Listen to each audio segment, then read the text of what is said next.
mapakinggan. Ayoko makita kang may bago.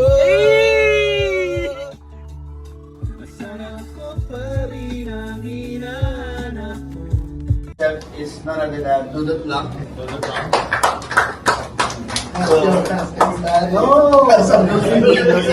Mr. Damir, Happy Meal. Let's make kung alam nyo lang, pinaghandaan namin. Gusto ko lang malaman ninyo na pinapasalamatan ho namin yung pagpunta ninyo at gusto ko lang malaman din ninyo na yung pagkain kinain nyo hindi lang mo basta niluto sa kusina. Unang beses namin itong maging magkakasama sa kusina. Sobrang halaga nito sa amin dahil hindi lang ho kami nagkasama-sama dito. Sama-sama dito sa mga dito. Hindi, nagkasama-sama dito dahil lang sa kundi masaya, happy lang.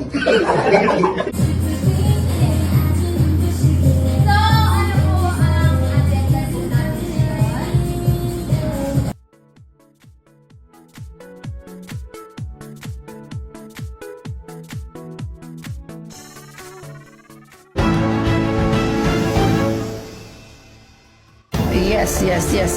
Listen, look, and listen, and learn. Yes. I don't know if this is true or false. Truth will set you free. Will na, lalabas ang katotohanan. Yes.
Side bangs.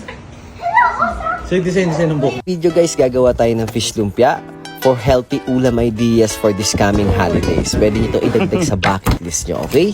So sobrang easy lang nito. So maghanap kayo ng kahit anong isda na meron kayo dyan, tanggalin nyo lang yung laman, then maghiwa kayo ng mga hinihiwa kong ingredients. And for more cooking recipes, please subscribe the Maggie Philippines YouTube channel and watch Cook with Magic episodes. So pag nahiwa na natin lahat ng mga gulay, pagsamasamahin na natin. At wag natin kakalimutan ang Maggie Magic Sarap para mas tumindi ang flavor ng lulutuin natin, pati yung Maggie Sabor Liquid Seasoning.